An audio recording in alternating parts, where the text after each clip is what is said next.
Hello, it is Ukrainian Pod TV. Sorry, it's Ukrainian show on Pod TV. It's rather this way. And my name is Sasha Star, and we have today Dr. Jonathan Lockwood. Welcome to the show. Thank you, Sasha. Glad to be here as always. And we have also, I believe, Professor Adam Lamparella. Welcome to the show. Adam? Whoop. Oh, maybe he's not there yet. Okay. Well, yeah, he's having difficulty with a transporter mechanism. So you know what's happening? He may be delayed because every morning he's listening to Russian national anthem, and sometimes more than once. So if he decided to listen to it 5, maybe even 10 times, until he gets himself in the proper mood. Okay. Yes, that's right. Yeah, he doesn't feel well when he would miss even one morning without listening to Russian anthem. He's unwell all day and he's torturing himself or so on. So I hope he's okay. Well, if he hears the latest news from the Russian-Ukrainian front, he's going to feel even less well. So yeah, I can't say he's going to get good news from there. Actually, tell us what are the latest news from the front lines.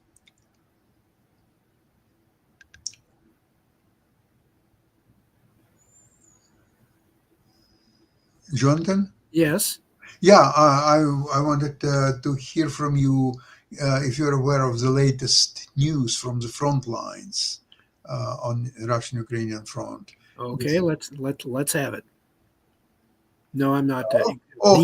The up to the minute. No. The problem is that the Russian advance actually halted completely.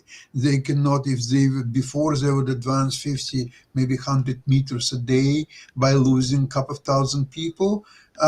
It's not even there. I don't understand what's happening. They are continuous their murderous terrorist attacks against Ukrainian civilians. That's going non-stop. And some people, including our friend Adam Lamparella, they believe that by signing the mineral deal, which happened yesterday, that would preclude the overall peace agreement. And what I don't understand is there are two separate deals. A peace with Russia, it's a peace between Ukraine and Russia. And the mineral deal is a deal between Ukraine and United States. Where is the connection? You can sign several deals with the United States and still not to have peace with Russia. Adam, are you aware of it that there are two different deals? It's not the same deal. There is a separate deal between Ukraine and United States, which is great, and yet there is a separate peace deal which yet to be ever signed with Russia. It's not been signed, as there is no indication of anything that it will be signed. So, Adam, what are your comments about that? Well, my first comment is you are correct. I did wake up to the Russian national anthem, and it was beautiful. I listen to it every morning. Yeah, it's my general point is this: this is a no-win situation for Russia. It's a no-win situation for Ukraine. Russia is not going to accomplish its objectives of taking over Ukraine, and Ukraine is not going to win this war. It has to stop. It's going to stop, and Ukraine's going to have to make concessions. What kind of concessions? It's going to have to concede some of its land, and Russia. But it hasn't been defeated. Concessions have to make a side which has been defeated. It's an unwinnable war for both sides, and Trump Not true. Going to do. It's a winnable war for Ukraine. You will see now Trump is in play. Maybe, Jonathan, maybe he heard that. Putin's goals cannot be Maybe he achieved did. Trump as president. Maybe that song we played last time actually got through to him. My goodness. Oh, great. You should pass it along to Adam when he has the chance. Well, I would like you to tell me two scenarios. One scenario, there's no peace agreement. The second scenario, there is, where Ukraine gives up some territory, Russia agrees not to expand, which I think is ultimately going to be the result, because it's an unwinnable war for both sides. There is no end game. If we stick with the status quo, we're going to have more of the same. And I think ultimately Trump is going to get both sides to make choices that are not acceptable really to both of them, but in the big picture, necessary to preserve both countries. And explain to me why I'm wrong. Well, let's see. Where shall I start? You're the expert, and so I'm willing to be educated. Only if you're willing to listen. I'm listening. Okay.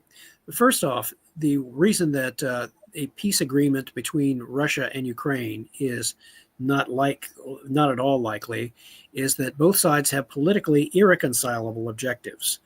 It is clear the Russians are Putin is trying to reestablish the Russian Empire of a sorts, and in fact roll back NATO influence to, if he had his way, all the way back to pre-collapse of the Soviet Union. Right. And then you have Ukraine, which absolutely does not want any part of Russia. They want Ukrainian sovereignty, and the history of relations between Russia and Ukraine, the hostility stretches back all the way, at least to the time of the Russian Revolution. And if you look at the atrocities that the Russians have historically perpetrated against the Ukrainians, the hostility runs even deeper. Plus, given the fact that at the end of World War II, the Ukrainians continued to resist Soviet army occupation in a guerrilla war, which lasted wasn't fully suppressed until 1954. So you have all that historical backdrop and historical memory, which the Ukrainians are very much aware of. And now you have a situation where the momentum of the Russian offensive has been decreasing steadily, and they have been losing momentum, and they're still taking high casualties. They've now crossed apparently the 1 million mark, which would make it easily the most expensive war for them since World War II. And you have also a situation where the thing that I've been arguing on a number of occasions over the past year or so is that the Ukrainians still have one key card that they can play, and that is they have the opportunity, very much like the Germans near the end of World War II had the opportunity by accumulating a strategic reserve as the Allies approached Germany, where the Germans were able to unleash a surprise counteroffensive in the Ardennes, and which, again, with better supplies, logistics, would have had a decent chance of succeeding, even though I would have argued they would have been better off throwing their counteroffensive against the Russians. In any case, the Ukrainians have been steadily building up their armed forces. They are at a larger point now than they have ever been since the start of the war. They also has significantly weakened the Kerch Bridge, which is the key logistical link between Crimea and Russia. And the Russians have been evacuating certain areas of Crimea.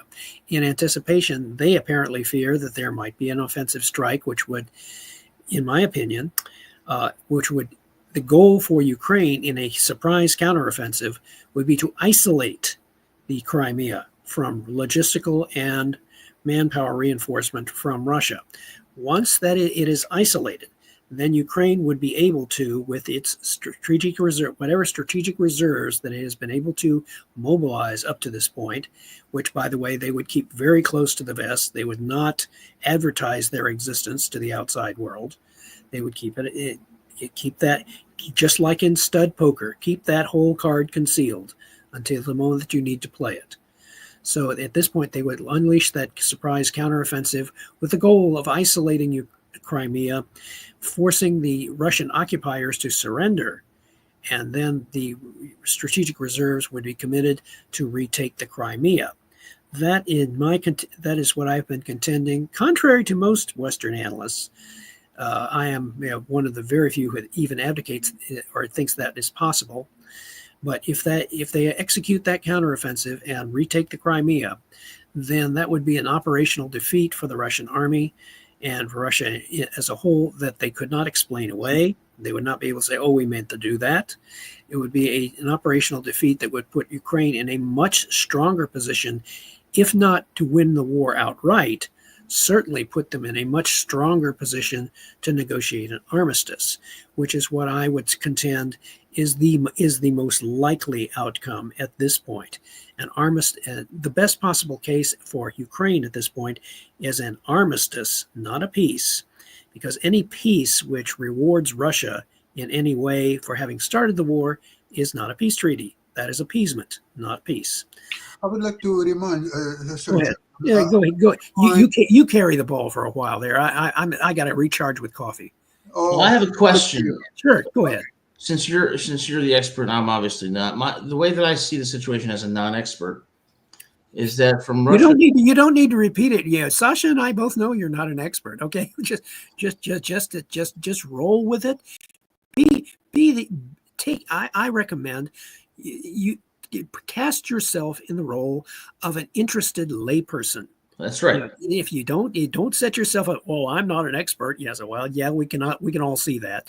Don't set yourself up like that. Okay, well then I'll ask. You are an interested layperson. An interested layperson. You're an interested layperson who wishes to know more. So That's simple.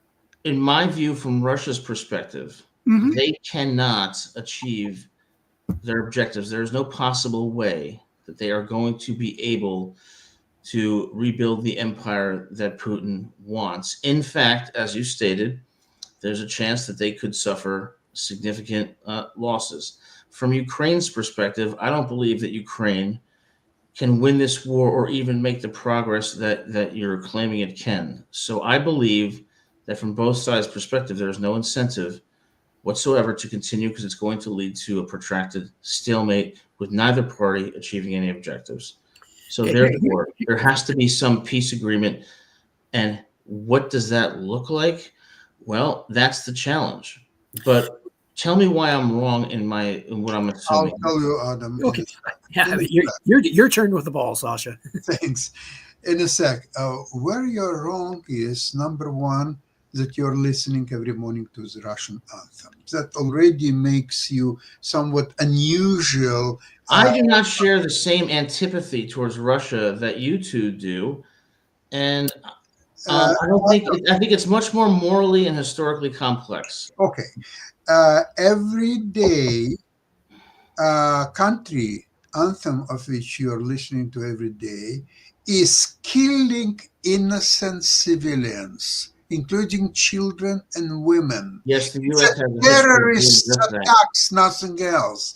And Russia is a terrorist state headed by terrorist. That does not answer my question. That's all there is to it. There is nothing really to qualify. There's no incentive for them to continue this war. This is not it's not an issue. Sasha, keep carrying the ball. I got a book that I want to show Adam the copy of and a title of, which I think he will find very useful, which you can buy actually. It's not my book. You buy my book if you have trouble getting to sleep at night. Hold on a second. Okay. Don't. So remember that for the last 3 some years, Ukraine is defending their country against Russian forces. So it's not up to Ukraine to stop the war. Ukraine is incapable of stopping the war if Russian armies are keeping advancing. I understand. The only way to stop the war is for Russians to stop advancing. At that point, the war actually could be stopped. But they're not advancing. They cannot advance because Ukrainian forces made it incapable. That's my point. Of advancing. But Russia cannot stop the war. Gentlemen, okay. Thank you. A book for both of you to the Ukrainian and Russian notebooks, Life and Death Under Soviet Rule by Igort, Igort. Okay, I appreciate that. But again, I would like to answer my question when I say both sides cannot achieve their strategic. It is impossible. There is no incentive for them to continue. And here's the interesting part. Okay, in the Russian language, the Russians up until the early 90s had no word for compromise. Now, when you think of compromise, when you hear the word compromise, it's when we say in the West or in America, let's compromise on this when we disagree about something. What do you think of when you think of the word, let's reach a compromise? What does that mean to you? I think of making concessions that you would not otherwise want to make for a greater good or some progress in achieving the objective that is satisfactory to both parties. Okay, okay. And the implication of what you've just said is that, another way that people put it is with compromise, meeting the other person halfway. Correct. Both sides, it's a more positive connotation in the West where both sides gain something of what they want. Now, when the Russians took our word compromise, transliterated it into Cyrillic, incorporated compromise, that word. But when they translated, the meaning that they gave to their word compromise is translated as mutual surrender. Both sides lose something, which to the Russians is very distasteful. Russians hate losing something like that. They don't like their leadership to compromise. So therefore, you see, therefore, when you view it through that prism, you see why the Russians continually take these maximalist positions, which amount to demanding unconditional surrender on the part of Ukraine and the West. Give us everything we want, essentially. No compromise. From their point, to compromise is to partially surrender, mutual surrender. That is why it's a state. So that, by the way, is why one of the reasons why I wrote the book, The Russian View of U.S. Strategy. It is an outgrowth of my previous book, The Soviet View of U.S. Strategic Doctrine, in 1983, and originally started as my PhD dissertation, where by essentially looking at a problem that my professor, Dr. Leon Garay, told me had never been explored before. How do the Russians see us? How do the Russians see our strategy? What conclusions do they draw about it? How does it affect? Did it affect their use of military power and their foreign policy? And I discovered that, among other things, the Russians mirror imaged, just like we mirror image. We projected our own thinking onto the Russians, assuming that they saw the situation the same way we did. We were wrong. They saw it differently. They projected their thinking onto our strategy, thinking that we were approaching the situation. So it was this mutual mirror imaging going on, both missing the point, but with different consequences for the arms race and for foreign policy in general. That mirror imaging tendency has continued into the post-Cold War period. The Russians have no self-correcting mechanism, which the United States intelligence community has to a certain degree, not entirely. We still tend to can fall victim to mirror imaging, but we have a self-correcting set of rules and tradecraft and review in the intelligence community, which can help us avoid that to as great an extent as possible. Well, that's my point. But my point is, the problem is that which you were obviously unaware of. Most people are unaware of it. Is that this tendency to project our own thinking, or their tendency to project theirs. They tend to essentially look past each other. Yeah. And this is where, and in their case, this is why mutual. Now, the Ukrainians and the Russians understand each other, and I put in quotes, understand better than we think. And they have a lot of historical experience with each other. The problem is the outside world does not entirely understand that dynamic. The Europeans do to a certain extent because they have the experience of the Cold War, and they have the experience of the former Warsaw Pact allies of the former Soviet Union. They are very much aware of what the Russians were like and are like. And they are the most concerned, by the way, about the possibility of the Russians actually winning in Ukraine or going on to take all of Ukraine. Because in their view, and view of many other European nations, Ukraine represents the eastern bulwark against further Russian expansion. And this is why, but it's also, by the way, the reason why the European Union, an economic organization, has say that the sanctions on Russia will continue until and unless Russia completely withdraws from all of Ukraine, and that includes the Crimea. Now, the Russians aren't going to do that. Therefore, the European Union is going to continue its economic sanctions on Russia. And you have another dynamic coming in. President Trump is saying that, if the Russians don't agree, we'll walk away from the peace agreement.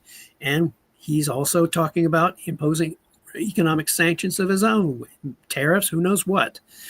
And so you have this combination of factors. And the Soviets during the Cold War period used to speak of something called the correlation of forces. And they used to like to say the correlation of forces is continually moving in favor of socialism. And the reason they said that was because they regarded the triumph of socialism as historically inevitable.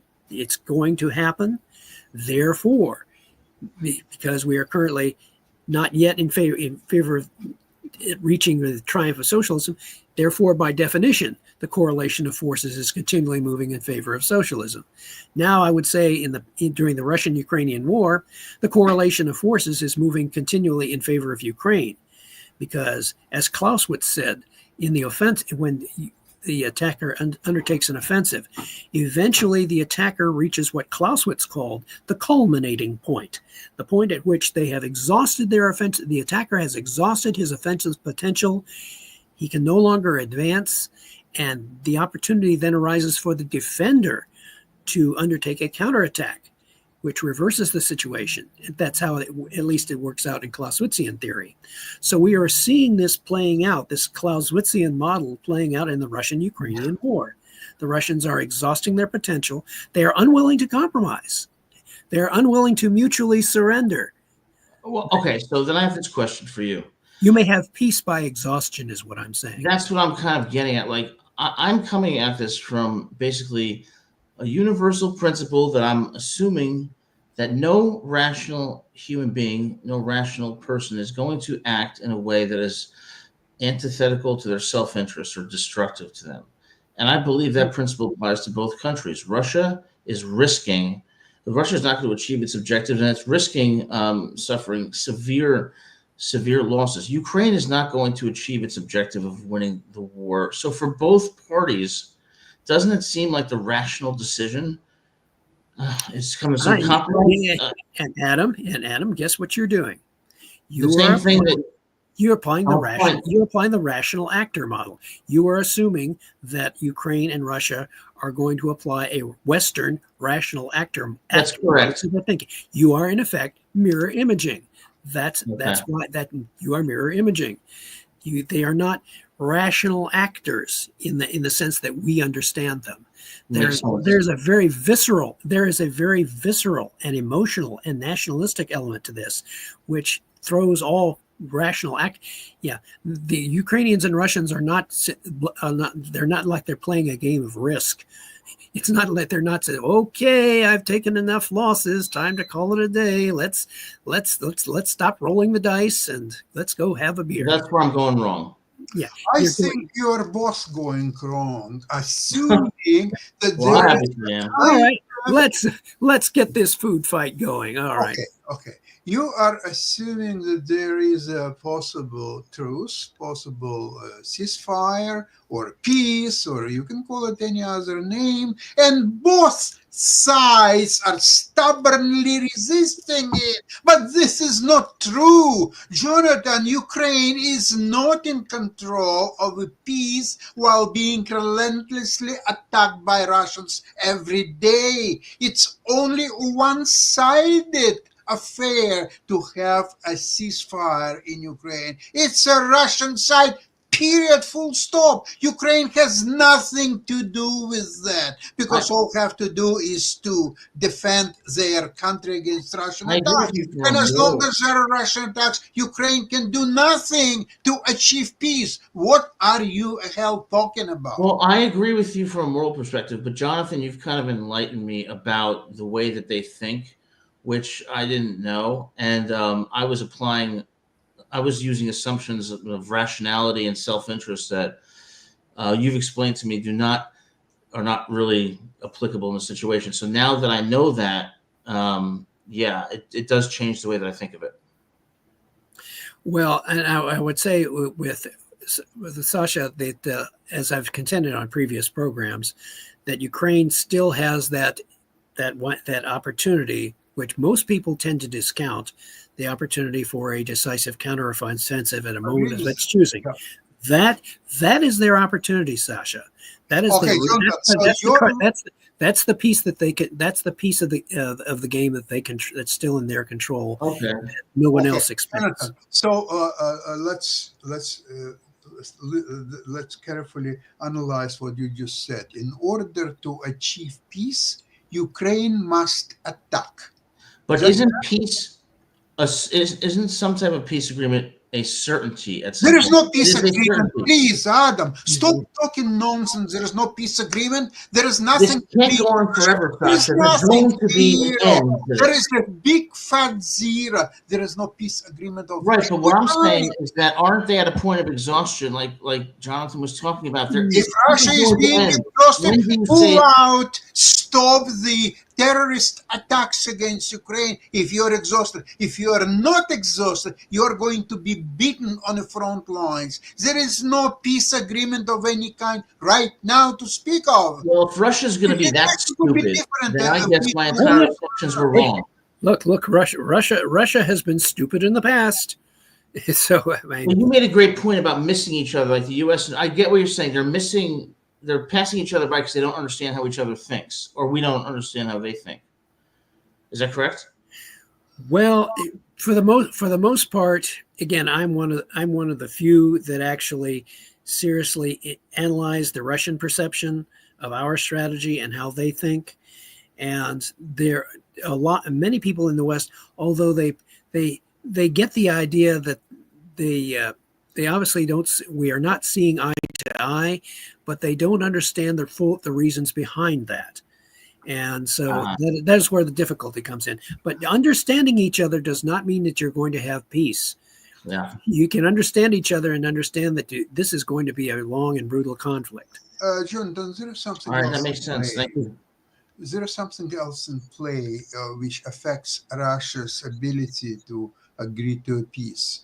Russia took upon itself the leadership of so-called you may call it, well, even. I just can't believe Putin would be that stupid. Yeah, he is. Keep in mind, what kind of information is Putin getting? Where is he getting his information from? He is getting it from a very closed circle. He is getting his information through he's looking through a narrow keyhole, a set of blinders. Okay. He is not getting all these. And even if he were getting all sources, even if there were people who are going to offer him points of view contrary to what he is used to, that's no guarantee. Remember, Putin's mindset was and has been shaped by the experience of the Cold War. He came up through the KGB. The KGB has its own distinctly warped perception. I'll give you one quick example, and then we'll get back to our main discussion. During the Cold War, when President Reagan declared the Strategic Defense Initiative, in the book, and I'll even give you the book that you can go look up. The title is KGB, The Inside Story, by Christopher Andrew and Oleg Gordievsky, a KGB defector. And in that book, I recall in the paperback edition, on page 607, how's that for memory? There was a phrase where in the paperback edition, they were talking about, Gordievsky was talking about how the KGB had sent a report to Gorbachev in April 1985 on Reagan's Strategic Defense Initiative. And in that report, the KGB stated that the SDI program would eventually be able to block 90% of Soviet missiles in a first strike, and that there was no way that the Soviet Union could keep up with this capability. Now, I told my students, okay, all of you out there who believe that SDI is going to be able to block 90% of Soviet missiles in a first strike, please raise your hand. And nobody did, because SDI was a research and development program, not an active deployment program. The Russians did not believe that. They believed that it was active deployment. And as a matter of fact, they interpreted the initial deployment of the Patriot system. You're familiar with Patriot. Yeah, they saw Patriot. When I was reading Russian military journals, there was one article interpreted Patriot as a anti-missile defense system intended for the defense of the United States. They saw it as the leading edge of Star Wars, of SDI. And they acted on this belief that SDI was eventually on track to do this, and the Soviet Union bankrupted itself to counter a phantom SDI program. So misperception can decisively affect courses of action and lead to and they can act stupidly, in effect. And matter of fact, one of the most difficult things to predict as an intelligence professional when you are making predictions about potential enemy courses of action is to predict when your enemy is about to do something stupid. Makes sense. But you always assume rationality. And Sasha, back to you. Thank you. I'd like to remind that Russia is being helped a great deal of China, North Korea, Iran, and Russia is assuming, or was trying maybe to assume, rightly say so, especially with the missions of Vitkov to Moscow several occasions.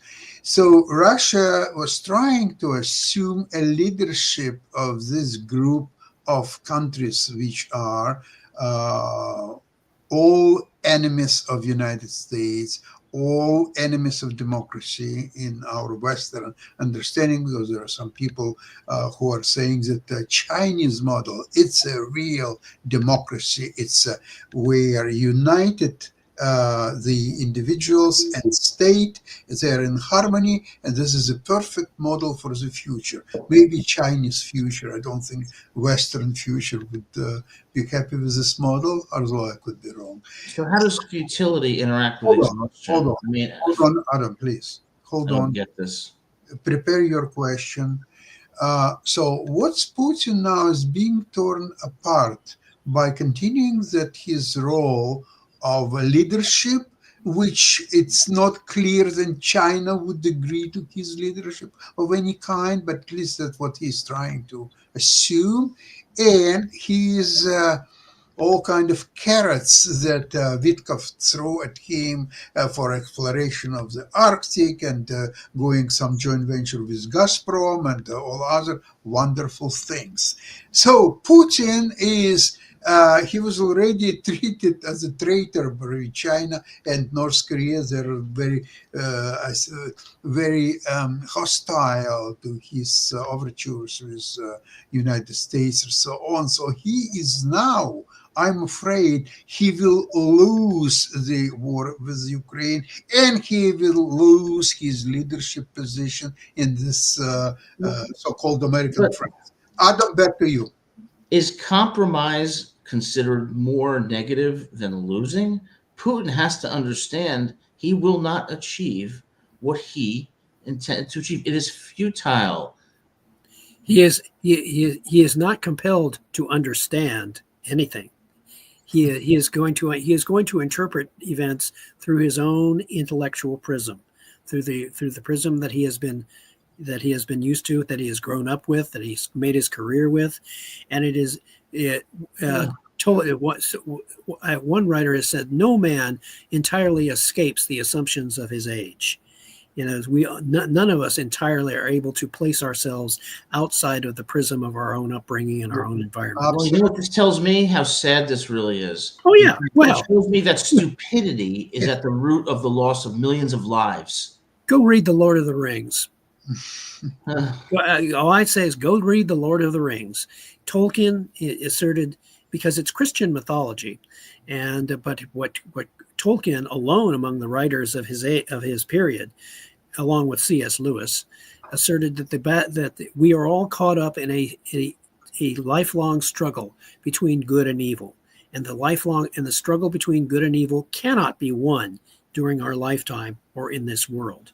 The struggle between good and evil goes on always, and evil is exceptionally difficult, if not impossible, to eradicate by normal human beings. The best we can do is fight evil to a draw. Do you think that part of this is almost like genetically or biologically determinative. Like there was no other choice for Putin. There's no other, like he's not capable of thinking of anything else because that's how he's wired to behave. So it's inevitable. Yeah, I would say I would not say genetic. Well, not say genetic. I would, speaking from my standpoint as a Christian, I would say spiritually, because we are all morally fallen. All of us are morally imperfect. None of us approach God's standard of moral perfection. That's why Christ had to die on the cross in order to make that payment. That's Christianity in a nutshell. But in any case, what the implication of that is that the battle between the lifelong struggle between good forces and evil forces. Matter of fact, C.S. Lewis once stated, "The devil's best trick is to get you to believe that he doesn't exist." Yeah. And Well said. Tolkien also made that same point: is that evil is not just existing as a palpable force within the world; it exists within every person on Earth. The struggle between good and evil, it goes on every day, not just between nations, not just between states, between individuals, but inside of each individual. The struggle between good and evil continues always. That is why achieving peace, in the sense that we would like to have it, is so next to impossible to achieve. And ironically enough, the ancient Romans said, if you want peace, prepare for war. Actually, I would like to mention one more time Ah. that the achieving peace at this time is 100% in the Russian hands. There is nothing Ukraine can do to achieve peace. What, give you I 40 understand that. is not enough. They Oh, here's can increase the cost for Russia to continue. They can increase its cost, and they can punish Russia. Isn't that why we won the Cold War? Say what? Well, we bankrupted them, didn't we? Didn't we outspend them? Yeah, well, pretty much. The Ronald Reagan essentially did what Jimmy Carter did right after the invasion of Afghanistan, when Jimmy Carter's eyes were opened as to the true nature of the opponent he was facing.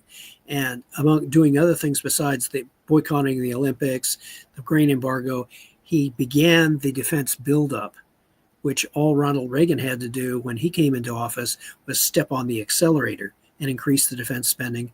And basically, yes, you're right, outspend the Soviet Union and expand U.S. armed forces and opposition on all other fronts, to the point where in accordance with George Kennan's containment grand strategy, which you had adopted, if we could keep the Soviet Union from expanding or gaining through ideological subversion or military conquest, if we could just keep them from expanding, then inevitably the Soviet Union would buckle under the stresses of its own internal contradictions. Mm-hmm. History proved George Kennan right, that basically keep them from expanding, and just like the shark, the shark, when it is born, it has to continually keep moving forward, because guess what happens if the shark stops moving? It sinks and dies. So a shark must be moving forward its entire life. Russia must be attempting to expand it must expand or die. According to different Russian economists, like Dr. Alexashenko and many others, even Illarionov, they come to the conclusion that Russia can still last economically probably during the next few months, maybe by the end of the year, by beginning of 2026, they will be completely exhausted. They will not be able to have any ammunition or weapons being made there. They will be completely supported by North Koreans and China, Iran, if they're willing to continue to do so, because they may get... When you consider those pillars, Sasha, those are some mighty weak pillars for Russia to be standing on. It's just not promising, either in terms of manpower or in terms of meaningful economic support. And if President Trump continues on his track with producing more energy, dropping the price of oil, which is what Russia depends upon for its revenue, that is indirectly putting even more pressure on Russia. So But you see, I think Well- Russia lost its momentum to agree with Donald Trump's proposals because now I think sort of the time is no longer on Putin's side. He thought to prolong these negotiations and going into next month and maybe in next 3 months or so on. And momentum is now being shifted away from Putin. I think Trump is getting more and more annoyed by his disability. because Putin is not acting according to his desired paradigm. Right. Because Trump believes, okay, to a certain degree, that it is possible to make a deal with everyone. And if you want an amusing example of the truth of this, based on President Trump's background from New York, if you ever watch the movie Kelly's Heroes, watch the movie Kelly's Heroes, in which Don Rickles, the comedian, he was one of the actors in that movie, and Clint Eastwood. They were both actors in that particular movie. And at one point, they are confronting a German SS trooper in a tank who's occupying the town, guarding the gold that they are after. And so Rickles asks Eastwood, says, well, so how are we going to get past that tank? Make a deal. He says, Rickles says, make a deal with him. So Eastwood says, a deal? He says, a deal. He wants, essentially that he likes gold.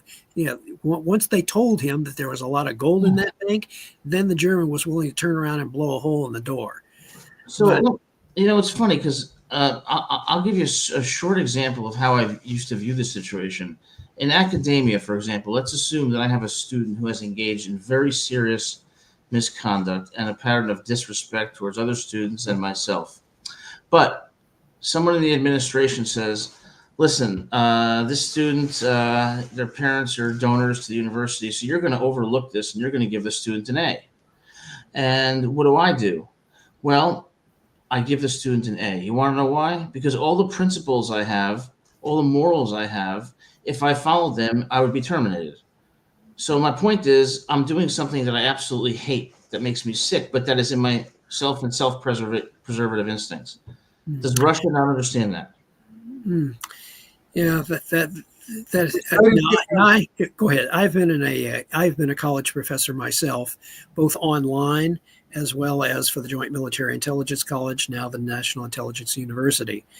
And at the National Intelligence University, because I was a government professor, I had a lot more backing, and I was regarded as one of the toughest professors in the university. And this one student on active duty, and he failed to turn in his final exam on time. Right. And what I did is I posted the grades, gave him an F, and I posted the grades. And he was in a panic, because the rest of the said, Dr. Lockwood gave this student an F. My God. And the student came to me really fast. And I told him, you have until this Friday to turn in your final exam. I will grade it. And then if I believe you have, I will issue a change of grade. And, because if he knew that if I did not, he would get a failing grade, he would be kicked out of the program. And because he was an intelligence officer, his career would be over. Right. He complied. Now, and then on the other side, in the more private sector, when I was an online university teaching, again, I had the reputation of being the toughest professor in the university.